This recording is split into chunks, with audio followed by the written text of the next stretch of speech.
افلا یتدبرون القرآن، تدبر قرآن، مولانا امین احسن اصلاحی رحمہ اللہ۔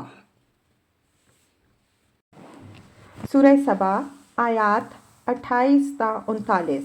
آگے کا مضمون۔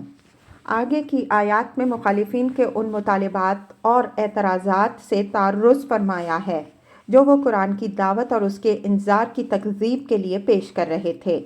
اعتراضات و مطالبات کے جواب بھی دیے گئے ہیں اور اس انجام کی طرف بھی اشارہ فرمایا ہے جس سے وہ لوگ لازماً دوچار ہوں گے جو ان طائل اعتراضات و شبہات کی آڑ لے کر حقیقت کو جھٹلائیں گے۔ آیات کی تلاوت فرمائیے۔ اعوذ باللہ من الشیطان الرجیم، بسم اللہ الرحمن الرحیم۔ وما ارسلناک الا کافۃ للناس بشیرا ونذیرا ولکن اکثر الناس لا یعلمون۔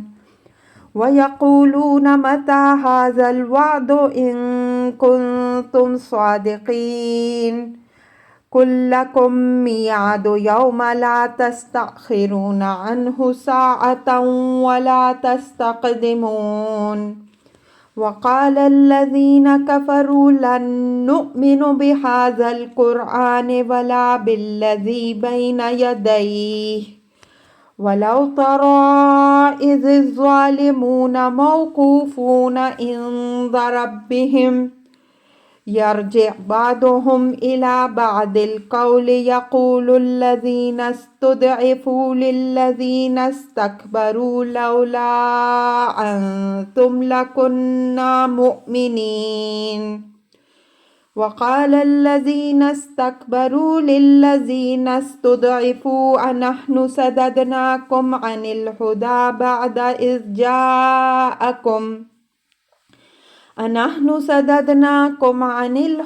بَعْدَ إِذْ جَاءَكُمْ بَلْ كُنتُم مُّجْرِمِينَ۔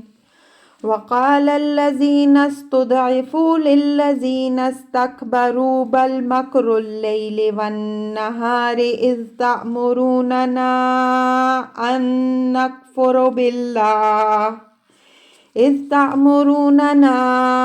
أَن نَّكْفُرَ بِاللَّهِ وَنَجْعَلَ لَهُ أَندَادًا وَأَسَرُّوا النَّدَامَةَ لَمَّا رَأَوُا الْعَذَابَ وَجَعَلْنَا الْأَغْلَالَ فِي أَعْنَاقِ الَّذِينَ كَفَرُوا هَلْ يُجْزَوْنَ إِلَّا مَا كَانُوا يَعْمَلُونَ۔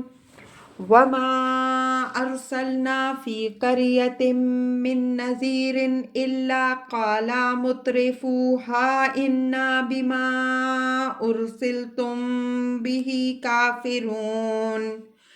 وَقَالُوا نَحْنُ أَكْثَرُ أَمْوَالًا وَأَوْلَادًا وَمَا نَحْنُ بِمُعَذَّبِينَ قُلْ إِنَّ رَبِّي يَبْسُطُ الرِّزْقَ لِمَن يَشَاءُ وَيَقْدِرُ وَلَٰكِنَّ أَكْثَرَ النَّاسِ لَا يَعْلَمُونَ۔ وَمَا أَمْوَالُكُمْ وَلَا أَوْلَادُكُمْ بِالَّتِي تُقَرِّبُكُمْ عِندَنَا زُلْفَىٰ إِلَّا مَنْ آمَنَ وَعَمِلَ صَالِحًا فَأُولَٰئِكَ لَهُمْ جَزَاءُ الضِّعْفِ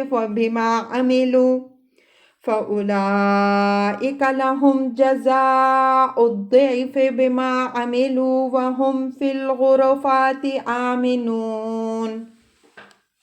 وَالَّذِينَ يَسْعَوْنَ فِي آيَاتِنَا مُعَاجِزِينَ أُولَٰئِكَ فِي الْعَذَابِ مُحْضَرُونَ۔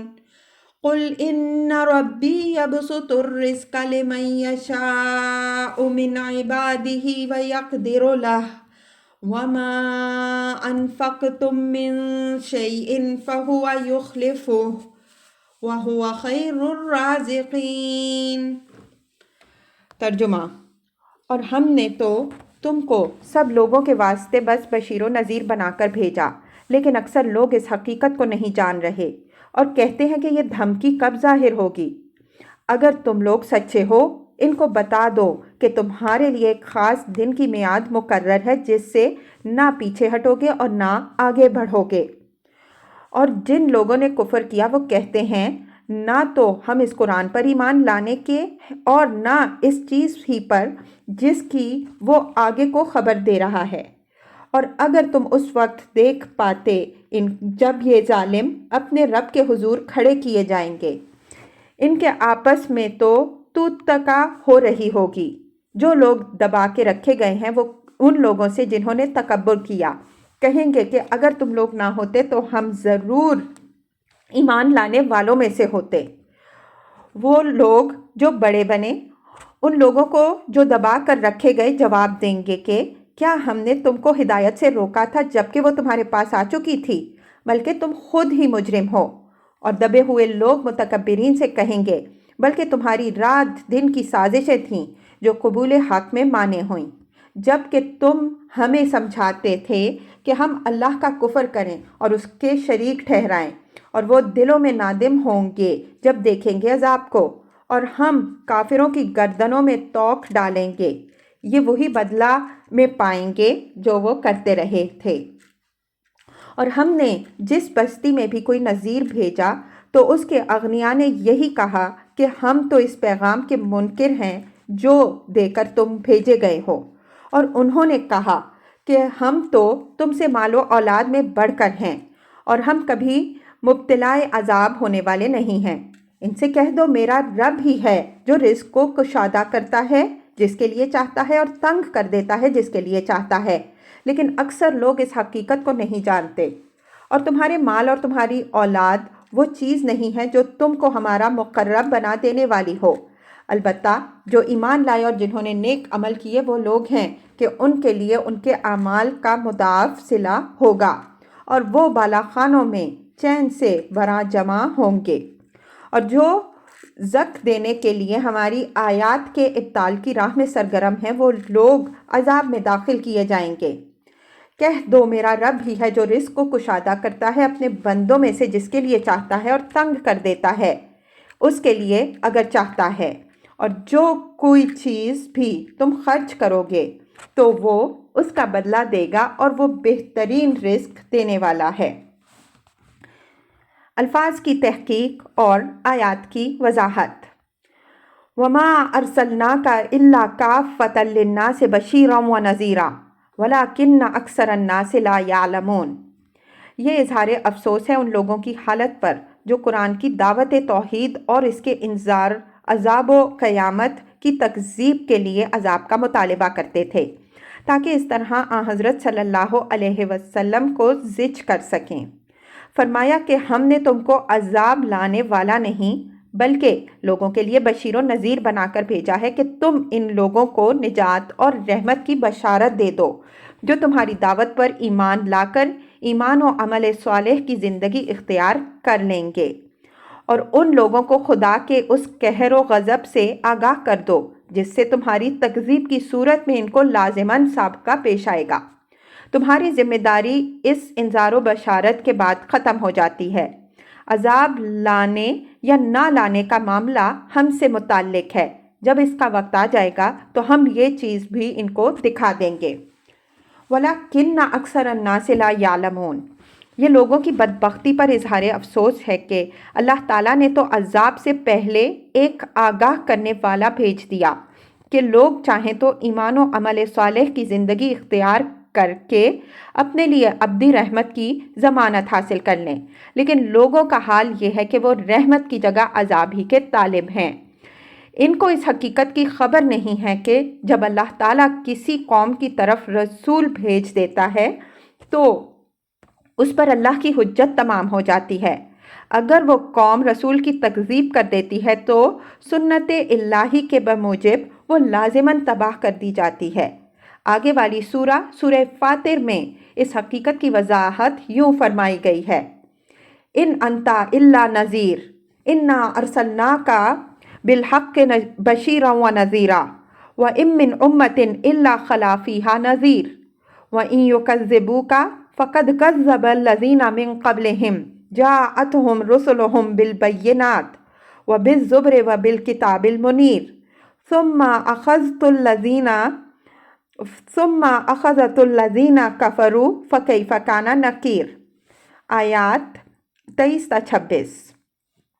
تم تو بس ایک آگاہ کر دینے والے ہو، ہم نے تم کو حق کے ساتھ بشارت دینے والا اور آگاہ کرنے والا بنا کر بھیجا ہے، اور کوئی امت ایسی نہیں ہوئی ہے جس میں ایک نذیر نہ آیا ہو، اور اگر یہ تم کو جھٹلاتے ہیں تو یہ کوئی نئی بات نہیں ہے۔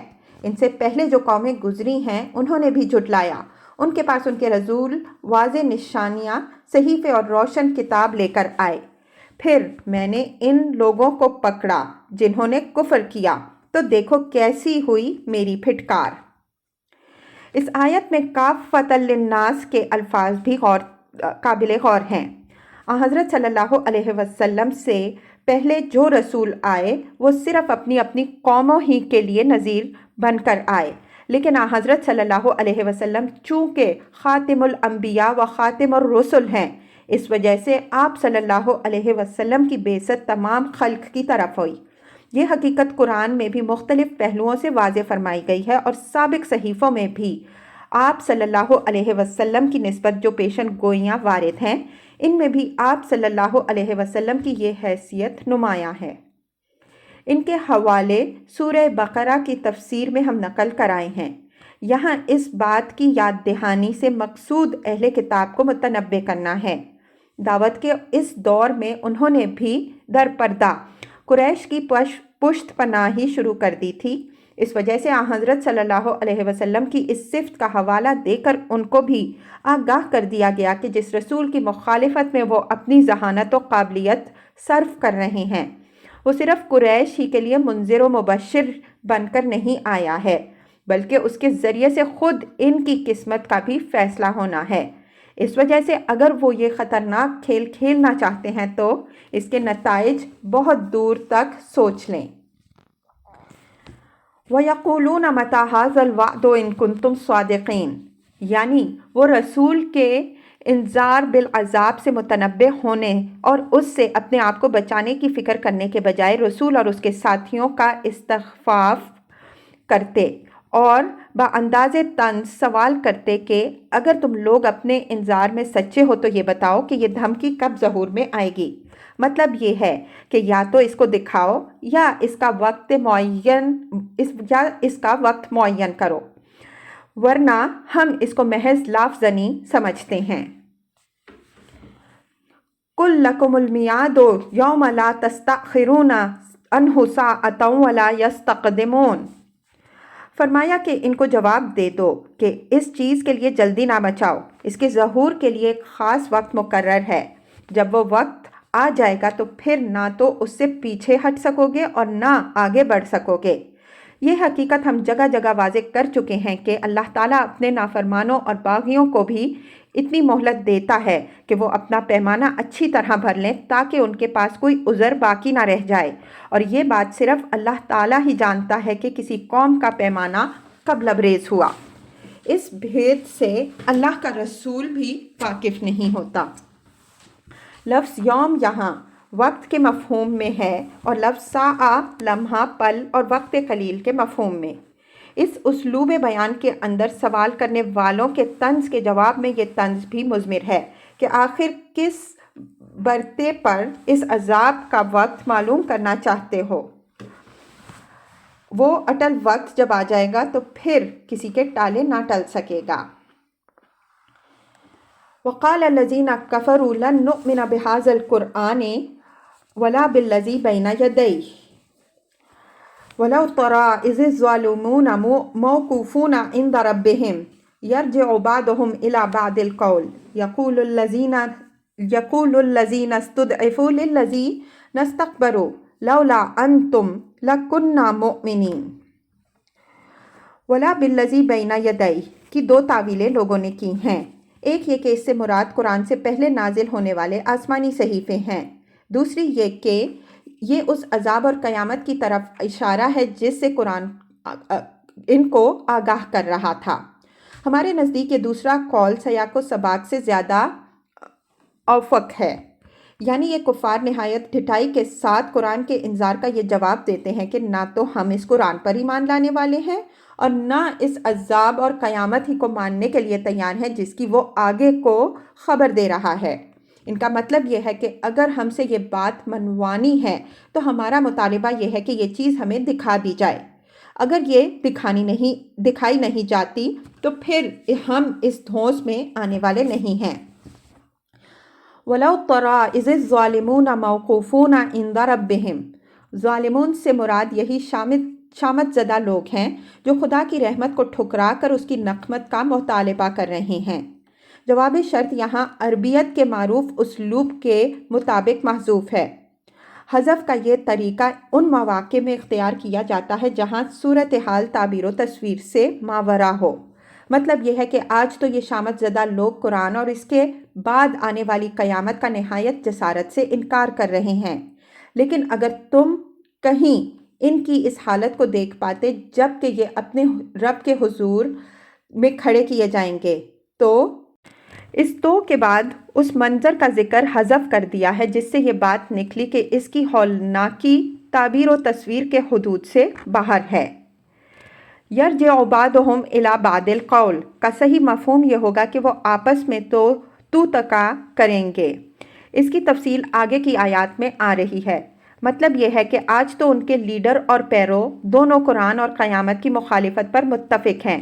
لیڈر مخالفت کے لیے پیش ہیں اور عوام ان کی تائید کرتے ہوئے ان کے جھنڈے اٹھائے پھر رہے ہیں، لیکن جب خدا کے حضور میں ان کی پیشی ہوگی تو پیرو لیڈروں کو اپنی گمراہی کا ذمہ دار ٹھہرائیں گے اور لیڈر پیرووں کو ملامت کریں گے کہ تم اپنی شامت کے خود ذمہ دار ہو کہ حق کے واضح ہو جانے کے بعد تم نے حق کے بجائے ہماری پیروی کی۔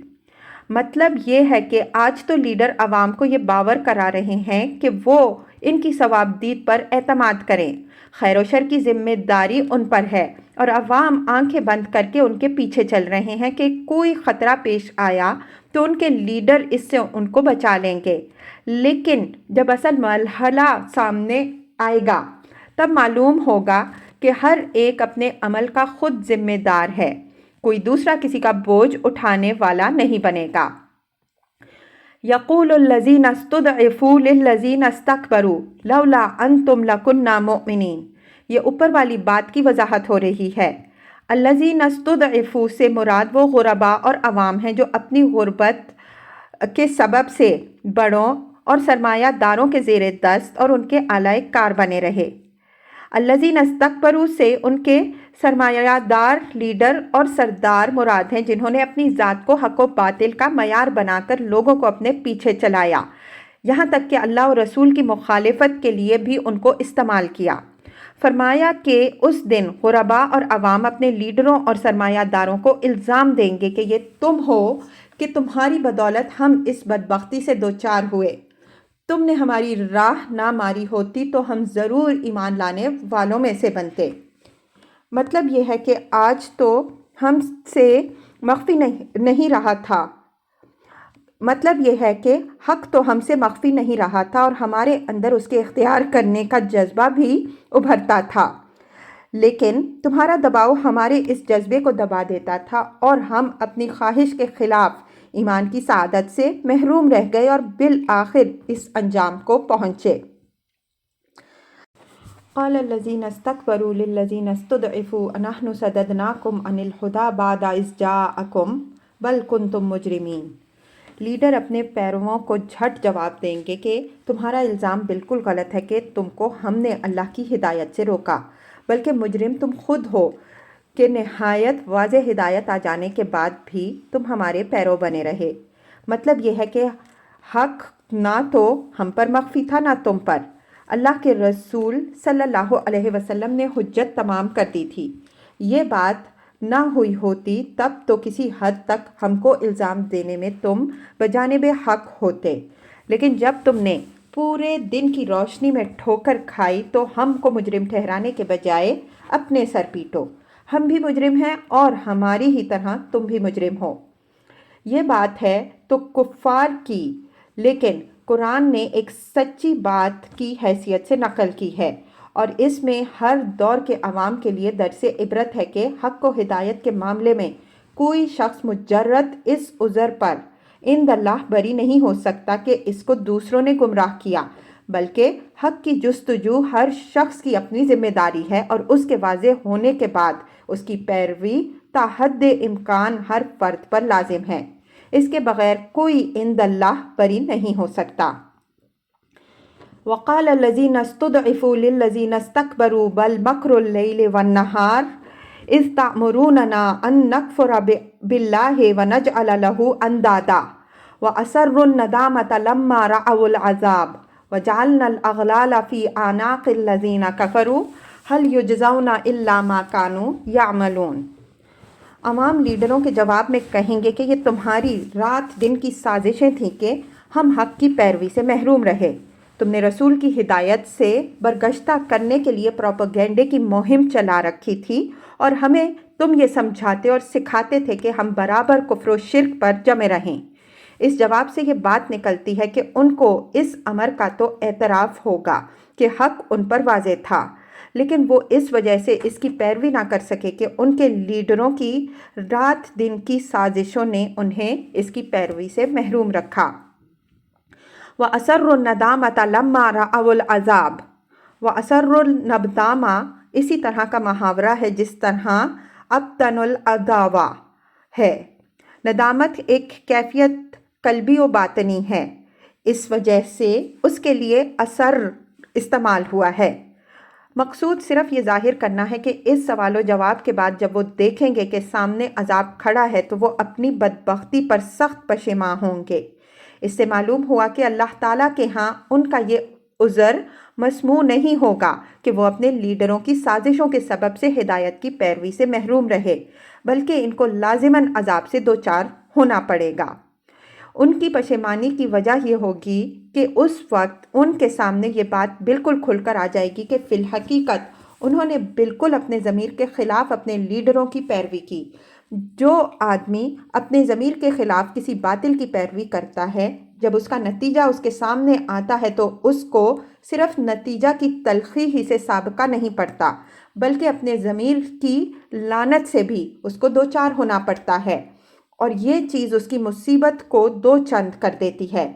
یہ مضمون احزاب کی آیات 67 تا 68 میں گزر چکا ہے۔ مزید وضاحت مطلوب ہو تو اس پر ایک نظر ڈال لیجیے۔ وَجَعَلْنَا الْأَغْلَالَ فِي أَعْنَاقِ الَّذِينَ كَفَرُوا، فرمایا کہ ہم ان کافروں کی گردنوں میں توق ڈال دیں گے۔ یہ عمل اور جزا میں مطابقت کی طرف اشارہ ہے۔ جو لوگ اپنی عقل اور اپنے ضمیر کو بالکل معطل کر کے اپنی باگ دوسروں کے ہاتھ میں پکڑا دیں گے، اللہ تعالیٰ قیامت کے دن ان کو اس کی سزا یہ دے گا کہ ان کی گردنوں میں توق ڈال دیے جائیں گے، جن کو پکڑ کر دوزخ کے داروغے ان کو دوزخ میں گھسیٹیں گے۔ هل یجزون الا ما كانوا یعملون، یعنی ان کی گردنوں میں یہ توق جو ڈالے جائیں گے تو یہ ان کے ساتھ کوئی ناانصافی نہیں ہوگی، بلکہ دنیا میں جو کچھ انہوں نے کیا اسی کی اصل حقیقت ان کے سامنے اس شکل میں آئے گی۔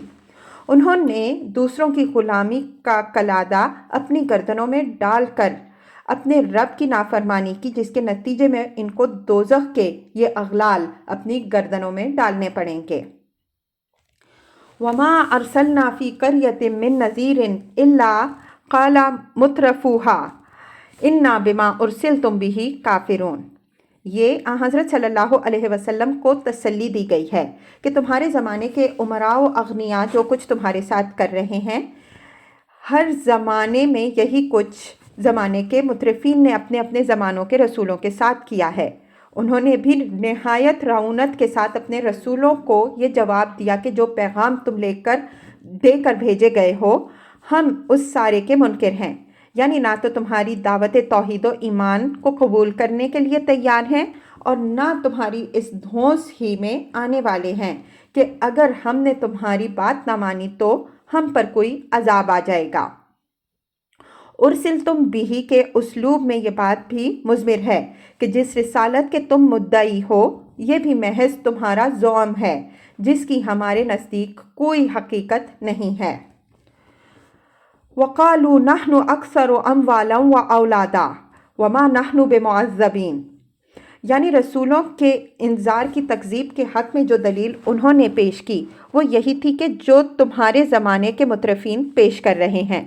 انہوں نے رسول اور اس کے ساتھیوں کو جواب دیا کہ تم ہمیں ڈراتے ہو کہ ہمارا عقیدہ اور عمل باطل ہے اور ہم خدا کے عذاب کے سزاوار ہیں، اور حال یہ ہے کہ ہم مال اور اولاد میں تم سے کہیں بڑھ چڑھ کر ہیں۔ اگر تمہاری بات سچی ہوتی تو اس کا تقاضا تو یہ تھا کہ مال و اولاد میں تم ہم سے بڑھ چڑھ کر ہوتے۔ وما نحن بمعذبین، یعنی جب صورتحال اعلانیہ تمہاری تکذیب کر رہی ہے تو ہم سمجھتے ہیں کہ تم محض لافزنی کر رہے ہو۔ ہم پر نہ اس دنیا میں کوئی عذاب آنے والا ہے اور نہ آخرت میں۔ اگر تمہارے زوم کے مطابق وہ ہونی ہے، ہمیں کسی عذاب کا کوئی اندیشہ ہے۔ قل ان ربی یبسط الرزق لمن یشاء ویقدر ولکن اکثر الناس لا یعلمون۔ فرمایا کہ ان کا یہ مغالطہ رفع کرنے کے لیے ان کو بتا دو کہ اس دنیا میں مال و اولاد کی زیادتی نہ تو خدا کی منظور نظر ہونے کی دلیل ہے اور نہ اس کی کمی خدا کی نظروں میں حقیر ہونے کی، بلکہ یہ کمی و زیادتی تمام تر اللہ تعالیٰ کے اختیار میں ہے اور اس کی حکمت پر منحصر ہے۔ وہ کسی کے رزق میں کشادگی دیتا ہے تو اس کے شکر کا امتحان کرتا ہے، اور کسی کے رزق کو تنگ کرتا ہے تو اس کے صبر کو جانچتا ہے، اور اصل کامیابی کا انحصار در حقیقت اس امتحان کے نتیجے پر ہے جو آخرت میں سامنے آئے گا۔ وَلَكِنَّ أَكْثَرَ النَّاسِ لَا يَعْلَمُونَ، لیکن اکثر لوگ اس حقیقت سے ناآشنا ہیں۔ وہ اس حماقت میں مبتلا ہو جاتے ہیں کہ ان کو جو مال و جاہ حاصل ہے یہ ان کی قابلیت و استحقاق کا کرشمہ اور خدا کے ہاں ان کے مقرب و منظور نظر ہونے کی دلیل ہے۔ اس طرح وہ شیطان کے ہتھے چڑھ جاتے ہیں اور اللہ کی نعمت کو اپنے لیے عذاب بنا لیتے ہیں۔ وَمَا أَمْوَالُكُمْ وَلَا أَوْلَادُكُمْ بِالَّتِي تَقَرُّبُكُمْ عِنْدَنَا زُلْفَىٰ إِلَّا مَنْ آمَنَ وَعَمِلَ صَالِحًا فَأُولَٰئِكَ لَهُمْ جَزَاءُ الضِّعْفِ بِمَا عَمِلُوا وَهُمْ فِي الْغُرَفَاتِ آمِنُونَ۔ زلفہ مصدر ہے جس سے مقصود فعل کی تاکید ہے، یعنی تقربکم قربا۔ مطلب یہ ہے کہ مال و اولاد ان چیزوں میں سے نہیں ہے جو خدا کے ہاں ذرا بھی وجہ قربت ہو سکیں۔ یہ چیزیں اللہ تعالیٰ امتحان کے لیے دیتا ہے کہ ان کو پا کر بندہ اس کی ناشکری کرتا ہے یا ایمان و عمل صالح کی راہ اختیار کرتا ہے۔ اس وجہ سے خدا کے ہاں تقرب کا ذریعہ مال و اولاد نہیں بلکہ ایمان و عمل صالح ہے۔ اگر کسی نے ایمان و عمل صالح کی کمائی نہیں کی تو اس کے لیے مال و اولاد کی زیادتی صرف اس کے وبال میں اضافہ کرے گی۔ فَأُولَٰئِكَ لَهُمْ جَزَاءُ الضِّعْفِ بِمَا عَمِلُوا۔ لفظ ضعف عربی میں کسی شے کے مثل کے لیے بھی آتا ہے اور اس کے امثال کے لیے بھی، خواہ وہ امثال کتنے ہی غیر محدود ہوں۔ اس وجہ سے اس ٹکڑے کا مفہوم یہ ہوگا کہ البتہ وہ لوگ جو ایمان و عمل صالح کی روش اختیار کریں گے ان کے لیے ان کے اعمال کا مضاعف صلہ ہوگا۔ اس مضاعف صلہ کی وضاحت قرآن مجید کے دوسرے مقامات میں ہوئی ہے۔ اس کی وضاحت اس کے محل میں ہم کر چکے ہیں، اس کو دگنے اجر کے محدود مفہوم میں نہ لیجیے۔ وَهُمْ فِي الْغُرَفَاتِ آمِنُونَ، یہ اس حقیقت کی طرف اشارہ ہے کہ اس دنیا میں تو مال و اولاد کے لیے ہر وقت خطرات ہیں اور کوئی بھی ان خطرات سے اپنے آپ کو محفوظ نہیں کر سکتا، لیکن جو لوگ مال و اولاد کو آخرت کی فلاح کا ذریعہ بناتے ہیں ان کو اس کا جو صلہ ملے گا وہ ابدی اور لازوال ہوگا۔ اس باب میں پھر ان کو کبھی کوئی تشویش لاحق نہیں ہوگی۔ وَالَّذِينَ يَسْعَوْنَ فِي آيَاتِنَا مُعَاجِزِينَ أُولَٰئِكَ فِي الْعَذَابِ مُحْضَرُونَ۔ یہ ان لوگوں کے انجام کا بیان ہے جنہوں نے مال و اولاد کی زیادتی کو اللہ کی آیات کو جھٹلانے اور رسول کو زج کرنے کے لیے دلیل کے طور پر استعمال کیا۔ فرمایا کہ یہ لوگ پکڑ کر اللہ کے عذاب میں لائے جائیں گے تاکہ اپنے کبر و غرور کی سزا بھگتیں۔ لفظ محضرون میں ان کی ذلت اور بے بسی کی جو تصویر ہے وہ ظاہر ہے۔ قل ان ربی یبسط الرزق لمن یشاء من عبادہ ویقدر لہ وما انفقتم من شیء فہو یخلفہ وَهُوَ خَيْرُ الرَّازِقِينَ۔ اس آیت کی تمہید اور اوپر کی آیت 36 کی تمہید بھی عینیہ ایک ہی ہے، لیکن دونوں جگہ مدعا الگ الگ ہے۔ اوپر کی آیت میں یہ واضح فرمایا ہے کہ رزق کی کشادگی و تنگی تمام تر اللہ تعالیٰ کے اختیار میں ہے، اس وجہ سے نہ اس کی کشادگی پر کسی کو اترانے کا حق ہے اور نہ اس کی تنگی سے کسی کو مایوس ہونا جائز ہے، بلکہ ہر شخص کو یہ حقیقت پیش نظر رکھنی چاہیے کہ یہ دونوں حالتیں اللہ تعالیٰ کی حکمت کے تحت پیش آتی ہیں اور دونوں سے وہ اپنے بندوں کے شکر یا صبر کا امتحان کرتا ہے۔ اس آیت میں پیغمبر صلی اللہ علیہ وسلم کو یہ ہدایت فرمائی کہ ان مترفین کو یہ بتا دو کہ اللہ کے بخشے ہوئے رزق و فضل پر اکڑنے کے بجائے اس کو خدا کی خوشنودی کے کاموں میں صرف کریں کہ یہی شکر کا تقاضا ہے، اور وہ اطمینان رکھیں کہ جو کچھ بھی وہ خدا کی راہ میں خرچ کریں گے وہ ضائع جانے والا نہیں، بلکہ وہ چھوٹے سے چھوٹے انفاق کا بھی بھرپور صلہ دے گا۔ اوپر صلہ کے معاملے میں جزاء الضعف کا اصول بیان ہو چکا ہے اور اس کی وضاحت بھی ہو چکی ہے۔ آیت میں وما انفقتم کے بعد فی سبیل اللہ کے الفاظ وضاحت کرینہ کی بنا پر حذف ہیں۔ اخلف اللہ علیک کے معنی ہوں گے رد علیک ما ذہب، تمہاری گئی ہوئی چیز خدا نے تمہیں لوٹا دی۔ وہو خیر الرازقین، یعنی خدا کی راہ میں خرچ کرنے والے اطمینان رکھیں کہ اللہ تعالیٰ بہترین رزق دینے والا ہے۔ آج وہ تصور بھی نہیں کر سکتے کہ ان کے خرچ کیے ہوئے حذف ریزوں کے عوض میں کل وہ ان کو کیا کچھ بخش سکتا ہے اور کیا کچھ بخش دے گا۔ لفظ خیر یہاں ترجیح و تفضیل کے مفہوم میں نہیں بلکہ مطلق بیان صفت کے لیے ہے۔ اس اسلوب کی وضاحت اس کے محل میں ہو چکی ہے۔